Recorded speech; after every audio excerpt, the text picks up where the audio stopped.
Well, Program Director, the Honorable Minister Chikunga, senior government officials, representative from South African Maritime Safety Authority, ladies and gentlemen. Good morning, everyone. And I am honored to welcome you to our beautiful city on this important occasion. I do this on behalf of Nelson Mandela Bay Municipality, its administration and residents. As you may be aware, Honorable Minister, that this is our 4th day in office. And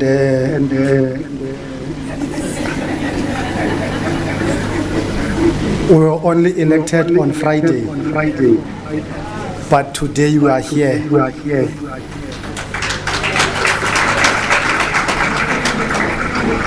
Also, Program Director, I want to profusely apologize for the Deputy Executive Mayor, Honorable Babalolo Bishe. I am standing here on her behalf. As you may understand the intricacies of the local government, this time is the time that we are supposed to pass the budget. And we have visitors from the National Treasury to see that everything is in order before we pass the budget. So the Executive Mayor and the Deputy Executive Mayor had to attend that particular meeting. So we really apologize because we wanted her to come and welcome yourselves. We are therefore hopeful that your program will be successful, and as South African chapter of WOMESA will become an influential driving force for South African women in maritime industry. I trust that you will have some time to explore our city and enjoy excellent facilities in our friendly city. We are currently in the midst of a severe draft. Those of you abayifunda iBhayibheli, ikhona ivesi pha ethi kwakukho iminyaka esixhenxe yendlala, kwakho iminyaka esixhenxe yenhlutha. I think in the metro we are faced that we are on the 8th year now of a drought. So we are hoping that you are not bothered by the drizzling that is happening outside, because we need that so much as the residents of this metro. We are also appealing that you use water sparingly, because our dams are at a very critical low levels. With these few words, Honorable Minister and Program Director, I trust that you will feel adequately welcomed, and your time with us will be unforgettable. Once more, thank you very much for being invited here. As I earlier indicated, we will not be with you for the duration of the program, because we still want to find our feet and make sure that when we pass the budget, we pass the budget that is credible, that is going to respond to the challenges and the needs of the electorates. Thank you very much.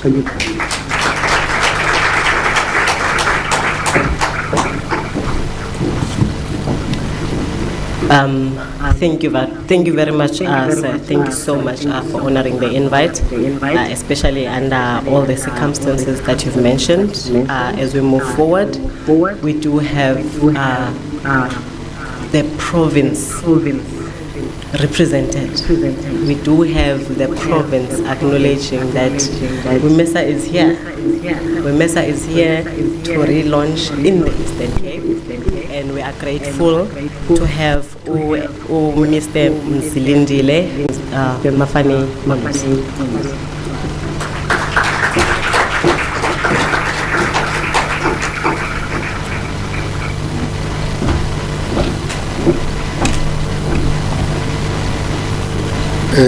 Program Director, maybe let me start here. You're not the only one who's looking beautiful. I think all the ladies in the room, Minister takes the cup.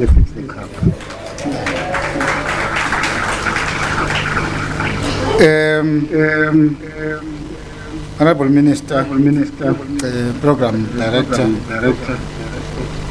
the Chief Whip representing the Deputy Mayor,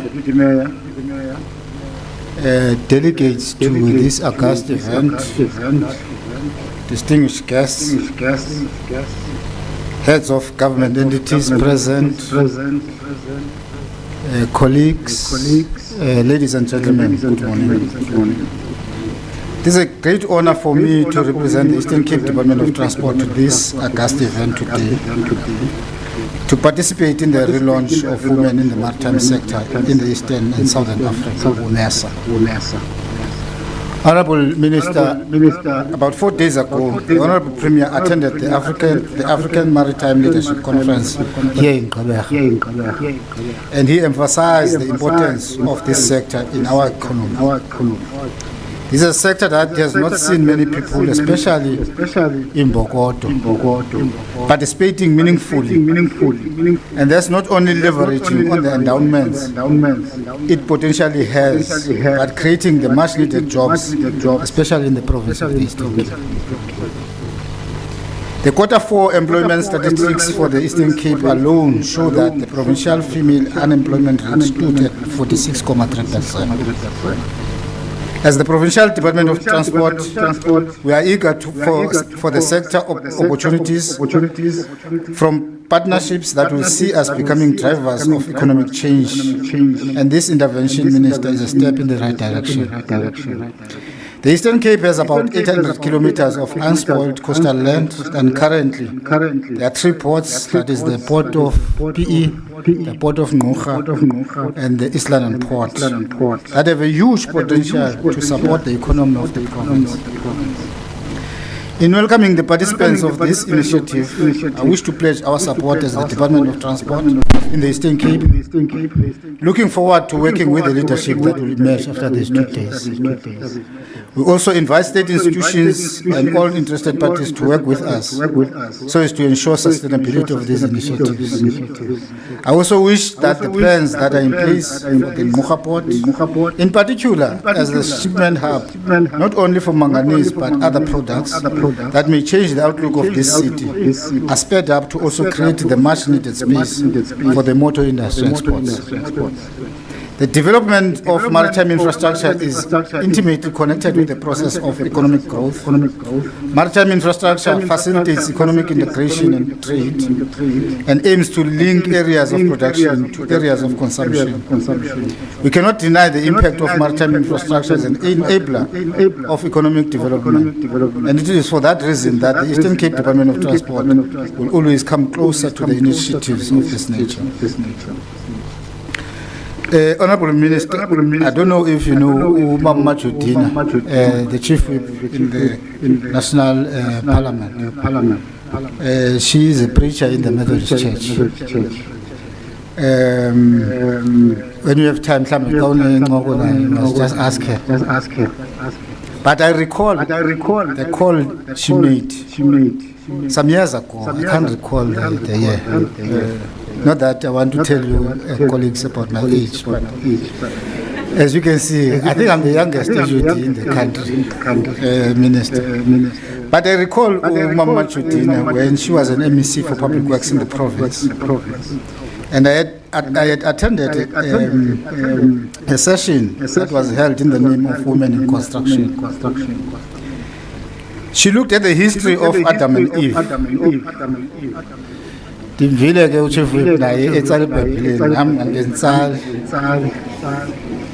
looked at the history of Adam and Eve differently. I may not be verbatim on what she said, but the context of her story was that God created Adam and God created Eve. You know what happened in Eden. And God had to give them punishment. And Mama Jodina says, God looked like on there. And God wanted to entrust one of them with carrying a child for 9 months.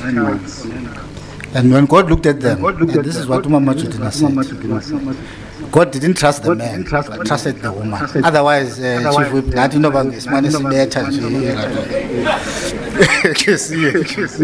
But God trusted the woman to take care of the child for 9 months. I have no doubt in my mind, Minister, that this industry will get some energy and strength, and ensure it is transformed and adds its deserved share in the economy of this province and the greater Southern Africa. Thank you very much. MC. Head of the department is confirming, Minister, that we are in the right hand. So nePipe lichilo and mama who had. So when we are in the right spot or on the right side, we are able to influence. Maybe that's why also we are more. There's more women than men. So one man can have 6 women. So you can imagine if we were to all have that one man space by 6. Ben sitting and it's not that we don't trust ourselves, or it's not that we're not confident in the things that we are capable, and that's not the space we want to function in. I want to be safe, Minister. I want to feel safe when I'm led by the DDG of Maritime. I want to trust that he doesn't have Lulama's interest at heart, but he's got all the other women within the Maritime. We know when he speaks, he must speak to all of us as women in Maritime. But I think it's baby steps. It's a direction that we're trying to go to. And such platforms or such relaunch, they continue to give us that hope that if the minister is able to agree to a relaunch of having a women platform, that means there is something right that we are doing.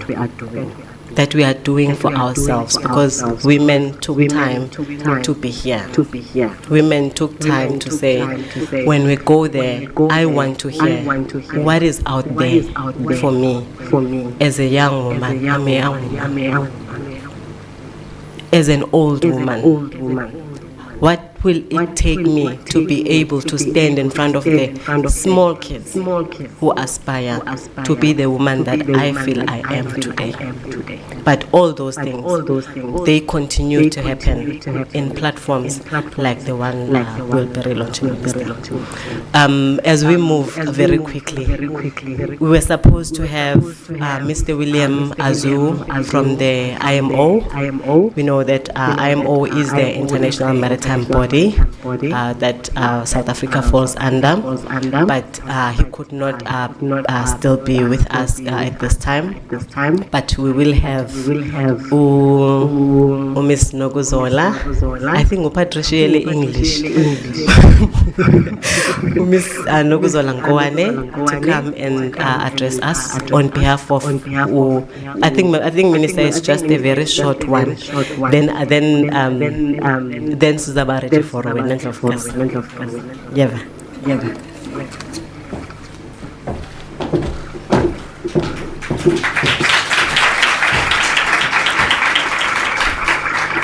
Thank you, Program Director, the Honorable Minister.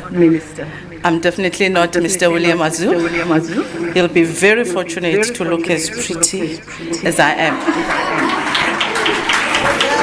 In my capacity, as a proud Xhosa woman, I must acknowledge how you have recognized the province and the culture in how you have dressed up.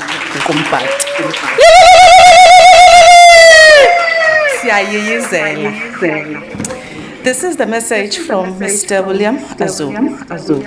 Good morning, great ladies, and congratulations on the relaunch of your national chapter. Good move. On behalf of the International Maritime Organization, I would like to utilize this medium to reiterate IMO's support and collaboration in extending the frontiers of women's active involvement in the maritime industry, and that is at all levels of responsibilities and leadership. The big red reset button has been activated. I am supposed to make a few remarks virtually, but there is time constraints as I have another meeting starting about now.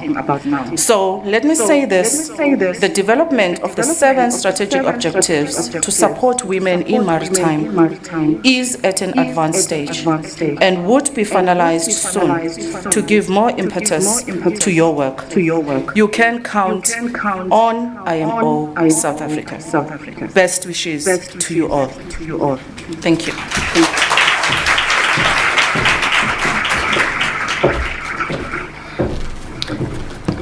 Thank you very much. Minister, I did promise that that one is going to be a super short one. As we move to the program, I think this is one of the best parts of the program. The best part of the program. Because we are led by a woman. We are relaunching.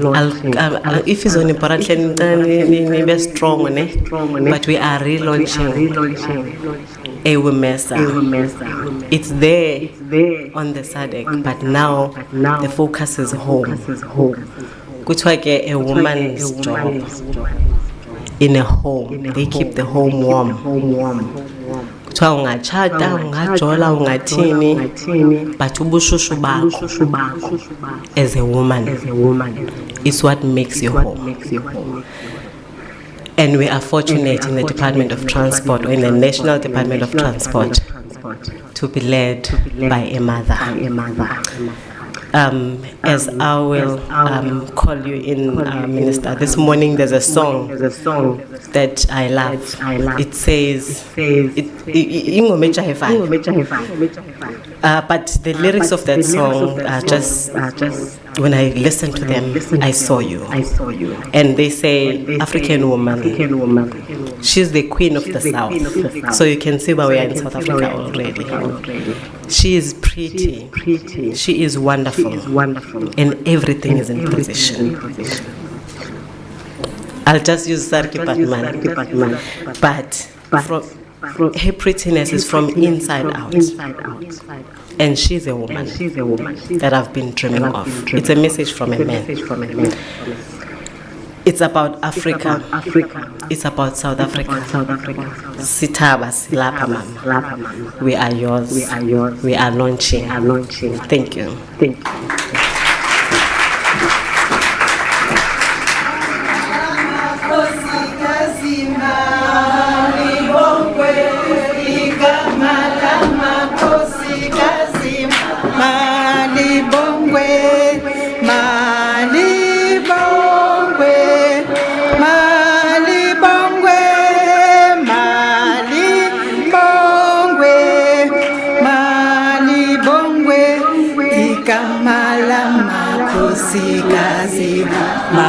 Malibongwe, Ekamala Makosikazi, Malibongwe,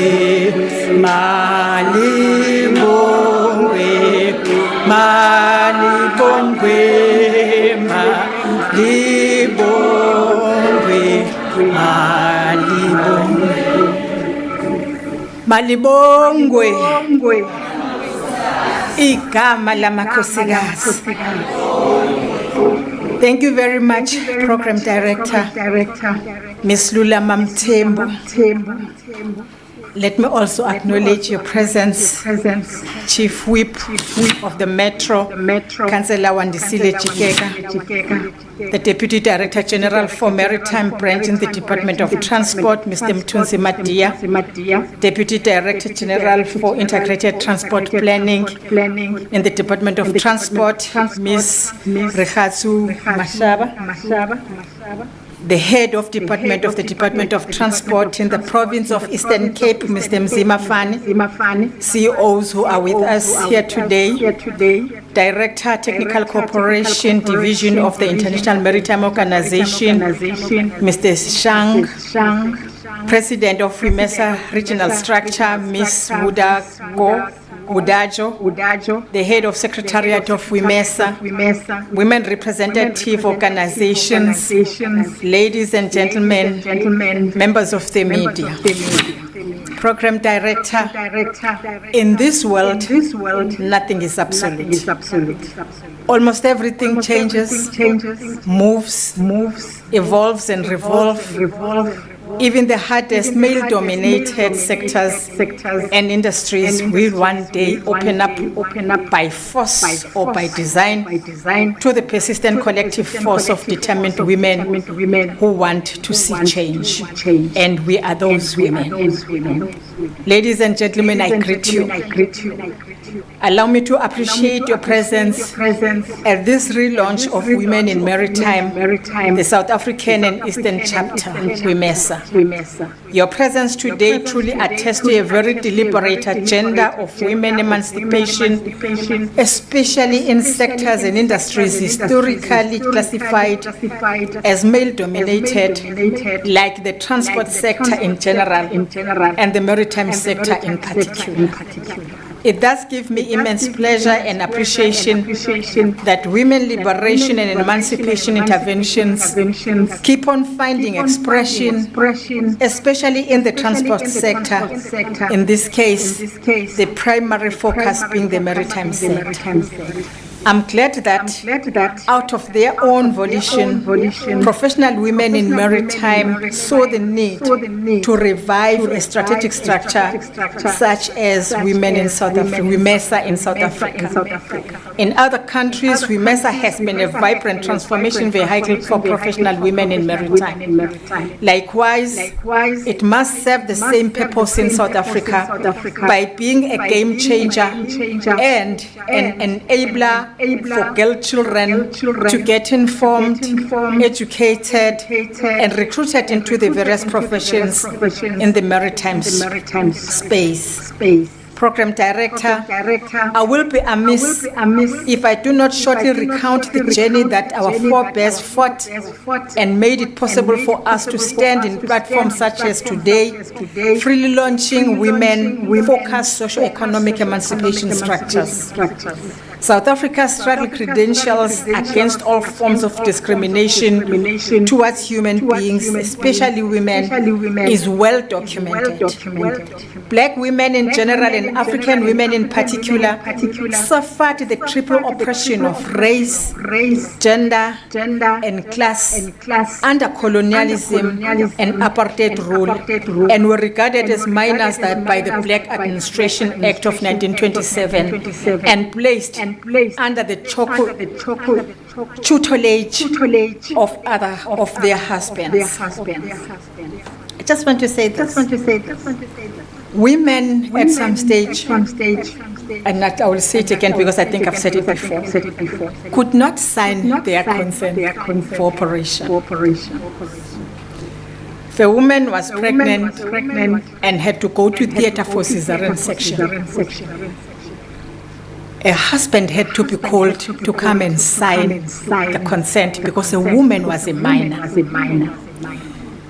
In the absence of the husband, who most of the time will be in Gauteng, in mines and so on, then the firstborn son will have to come and sign the consent for the mother. If the firstborn son is himself a minor, then the superintendent of the hospital would have to sign the minor's consent. For a woman who's pregnant, maybe for the fifth time, who must go to theater for operation, will need somebody else's consent because she herself could not sign the consent. This is the history of South Africa, and this is the history of the oppression of a woman in South Africa. So when we talk about the triple oppression of women, sometimes it becomes a story. but it's something that was happening, and it happened in South Africa. Historical initiatives for women emancipation through social movements such as Bantu Women's League were formed around 1913. This actually followed the 1913 Land Act. Under the stewardship, the Bantu Women's League was formed of the late Mary Charlotte Maxeke, who was herself a professional scientist and a leader in her own right. The establishment of this movement, that is the Bantu Women's League, led to the drafting of the Women's Rights Charter of 1954 under the auspices of the founding conference of the Federation of South African Women.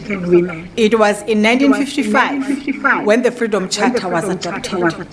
However, the formation of these structures and their plan of action culminated to the famous historic Women's March in 1956. Where about 20,000 women marched to the Union Building in Pretoria, the bastion of apartheid.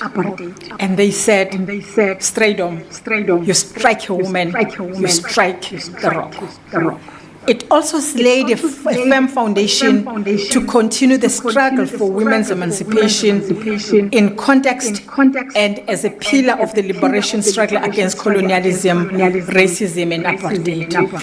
The standards set by the women of 1956 and those before them are now a set of historic recorded milestones which we see now put in place by the democratic government led by the African National Congress through legislation, policies, frameworks, plans, programs, and action plans to actualize the emancipation of women.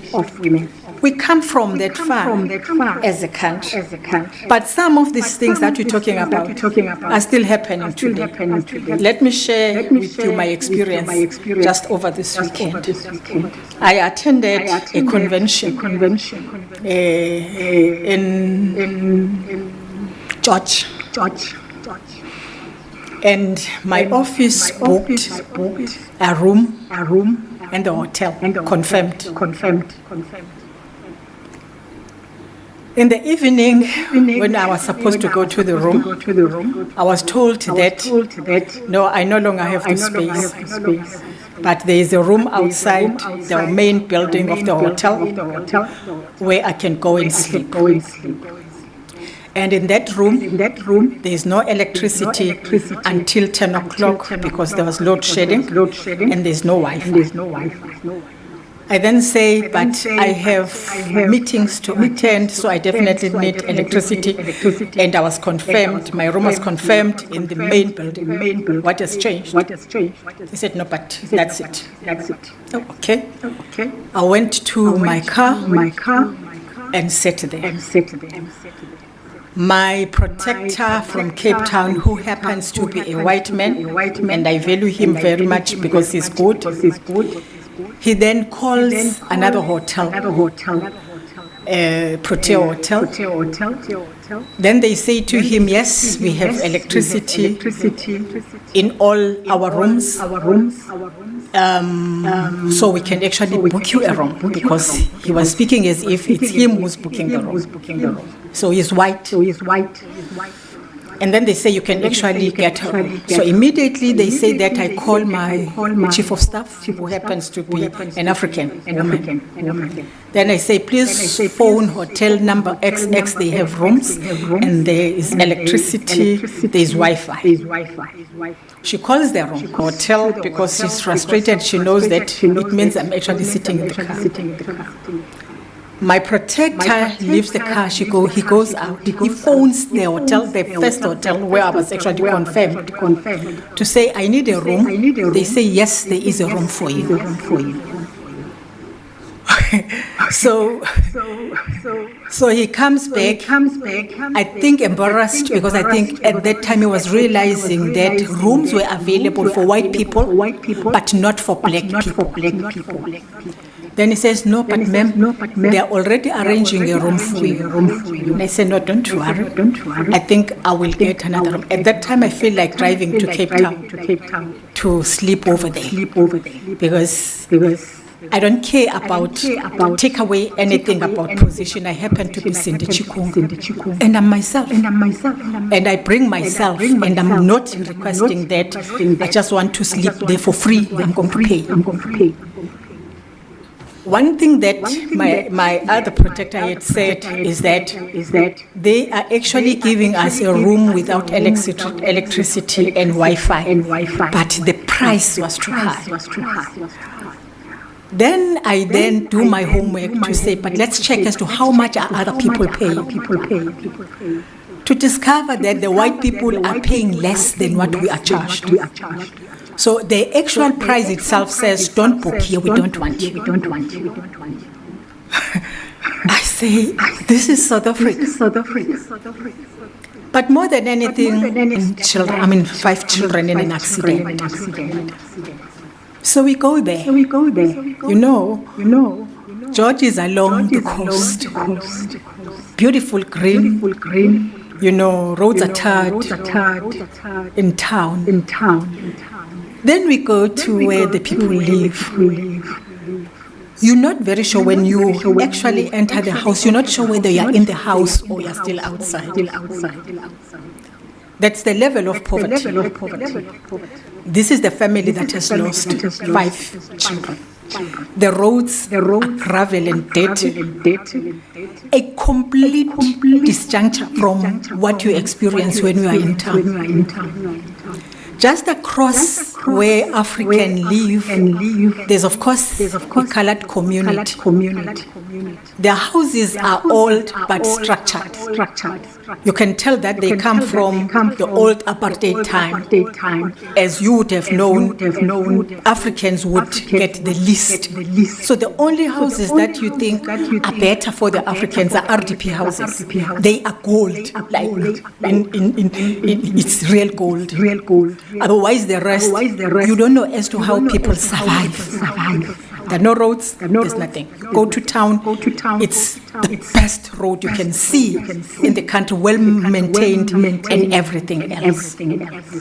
I say to myself, where am I here? Is this real South Africa? I was in South Africa. I'm talking about something, I ended up sleeping at Protea Hotel. Bitter, I must say. Not because I have the title called minister, but because I'm a South African. And I think I should not be discriminated upon because I'm black. And I should not be negotiated for by a white person in order for me to get a room at a hotel. That agitated me to nothing. Because I don't think I'm not able to do it myself. But if on the basis of my color, then I don't get an accommodation. And on the basis of the voice and tone and the color of somebody, then I get an accommodation. Then I must go elsewhere and look for a place to live. Because then it means I'm not the right person to be here in South Africa. This is what I experienced just over this weekend. And I was like shocked. And people who do it, they're not apologetic at all. No, they're not apologetic. They're doing it like they face you. I was there when I was told that there is no room for me. And I said, but it was confirmed, we paid for it. Said, no, but there's no room for you. Because those rooms were actually allocated to the white members of Road Freight Association, including my room. And that was it. This is what we are fighting against and we fought against as South Africans. So the struggle continues. When we say the struggle continues, we mean exactly that. When we say South Africa of the past, we might think that the 1994 scratched everything. It's not true.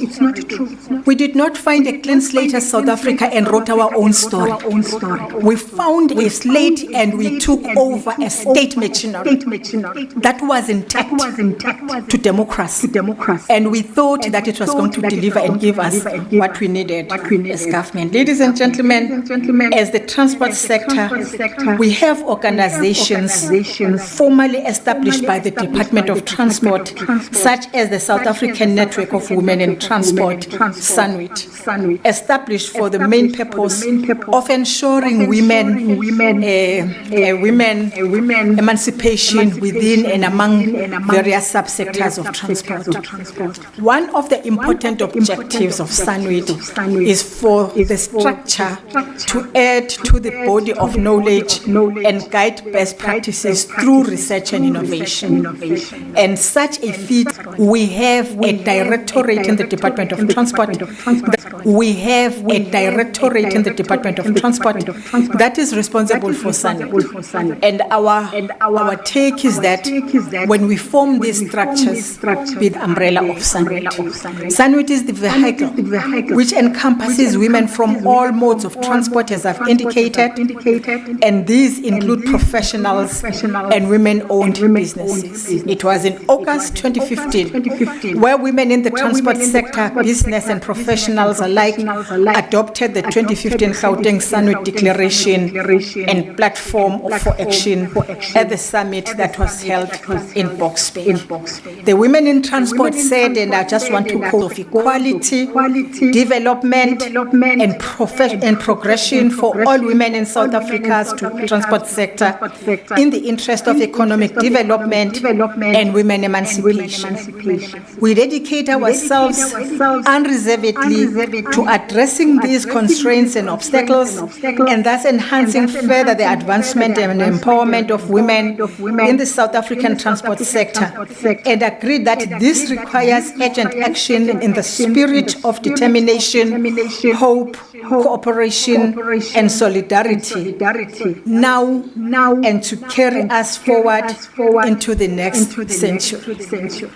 Women said, we are affirmed. We reaffirmed commitment to build a women-centered, inclusive and development-oriented transport sector where women can work towards achieving their full potential, sustainable development, and improving their quality of life as promised in the South African Freedom Charter and Women's Rights Charter.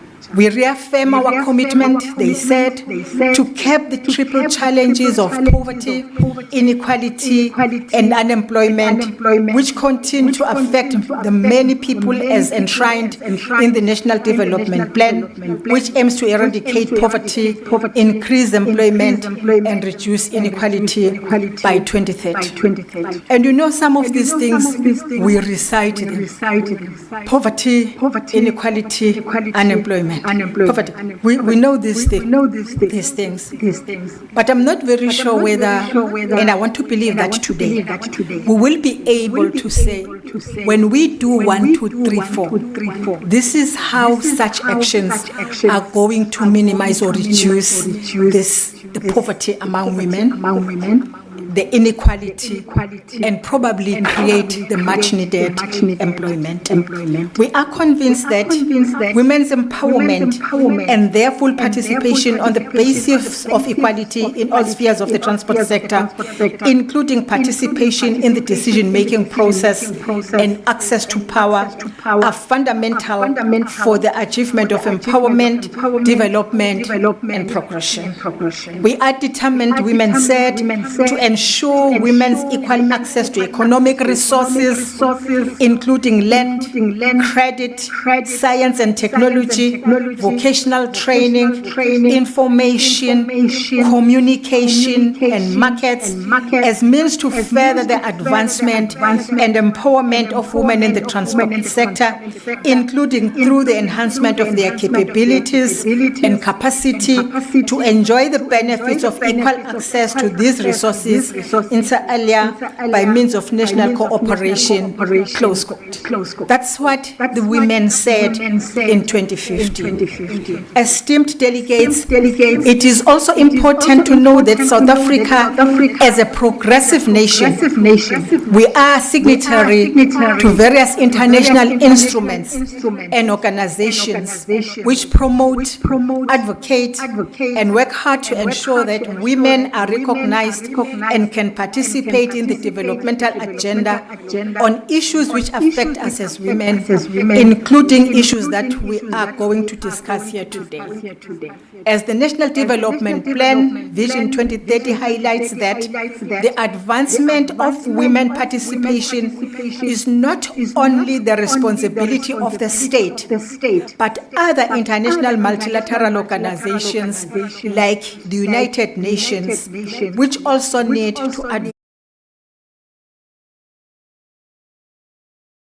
International Maritime Organization, IMO, which South Africa and many other African states are members of, has facilitated the creation of professional networks to improve gender balance in the maritime transport fraternity and shipping industry. In addition to the promotion of gender equality in the maritime industry, the organization seeks to provide a platform for women to network, share experiences and knowledge, and to promote gender diversity in the industry. Some of WOMESA's key activities include mentorship programs, skills development and training, networking events, and advocacy for greater representation of women in decision-making positions in the maritime sector. And it is important that we understand these activities, because the structure that we're going to elect today must be in a position to ensure that this actually happens. A research study conducted by IMO and WOMESA International on maritime companies and IMO member states, maritime authorities in 2021, it indicated that women make up 34% of the workforce in the ship-owning companies that were sampled, while maritime associations have 16% representation of women. In departments of state and authorities, such as the National Maritime Authority, Customs, Border Control, or representatives to the IMO, women make up around 20% of the workforce. Of course, I'm equally pleased to learn that the South African International Maritime Institute, SAIMI, has more than 50% of women executives.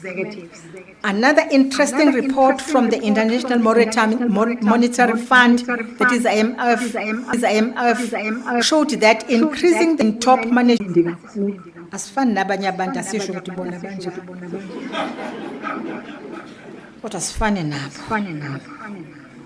khona abanye abangantshontsha nje ngala thula umoya thali baphume nje phethisa isikhwama sika 150 million sakhe nje thina sikwazi ukukhona ukufika lapho. So we are thus pleased that under the leadership of the IMO, 8 women in maritime associations have been established across Africa, the Gulf region, Asia, the Caribbean, Latin America, and Pacific, covering about 152 countries and dependent territories. According to the IMO, each regional network has established national chapters which have delivered programs that are advancing the transformation of the maritime industry, showcasing developments that highlight the importance of mainstreaming women participation in the industry, facilitating the technical and socio-economic issues and development. We do believe that these associations can go a long way towards women who enter the maritime industry. When I became the Deputy Minister in 2012, I would attend IMO assemblies and sometimes activities. when joining, say for instance, they have a cocktail dinner or something like that, I will know that we'll just be two. It was a woman from America and myself. She will therefore wait for me to join, and if I've arrived earlier, I will await her to join me. So we'll stand there and look at these men who are in the shipping industry and are not ashamed to be alone. And we'll talk about this and say, how do we bring change in this sector? We're happy about this initiative, this IMO initiative, because it actually dilutes this extremely male-dominated sector. It's not the only one. The road freight is men. Meeting today, this gathering today is so important in this male-dominated sector. Program Director, according to IMO, each regional network has established national chapters which have delivered programs that are advancing the transformation